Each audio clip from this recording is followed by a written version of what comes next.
Constantine's victory at the Battle of Milvian Bridge in 312 AD changed the history of the Church. Contrary to popular belief, the Christian Church did not become the state church overnight. Nevertheless, it was inevitable that the faith of a victorious emperor would soon become the religion of the empire. And that was exactly what happened. Constantine and emperors after him began the process of first integrating Christianity into the empire, and then eventually making Christianity and the empire virtually synonymous. Of course, many of the changes that were made were well-meaning, but it's interesting nonetheless to look back and see how many of the future church's problems stem from this time. As soon as the emperor embraced Christianity, people in the empire wanted to be known as Christians, not because they believed the message, but because they wanted to be good citizens. Nominalism, where people say they are Christians but have not had any genuine Christian experience, really dates from this moment. It's plagued the church ever since. Although it had been around for many years, this also accounts for the quick change from adult baptism to child baptism, what we call paedobaptism. Many of the people who came into the church wanted their children to have the newfound faith of the empire from as early an age as possible. Constantine and his successors also exercised increasing control over the church.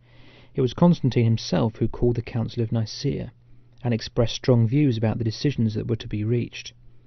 Politics and the church were inevitably intertwined after this.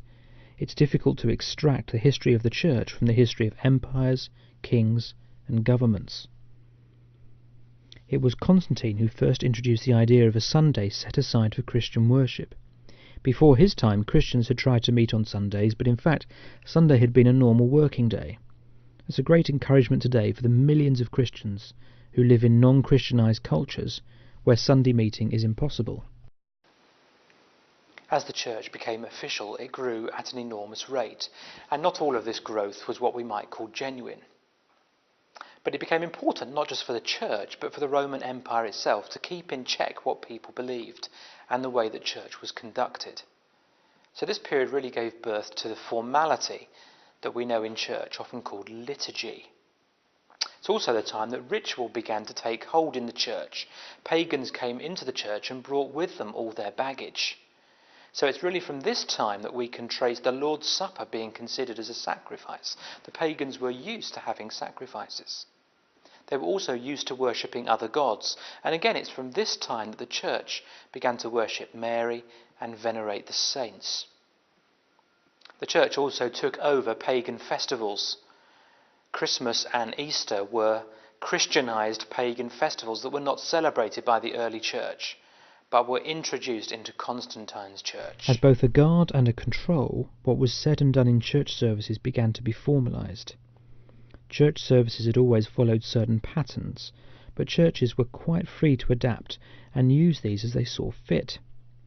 The state control of the church standardized what was done.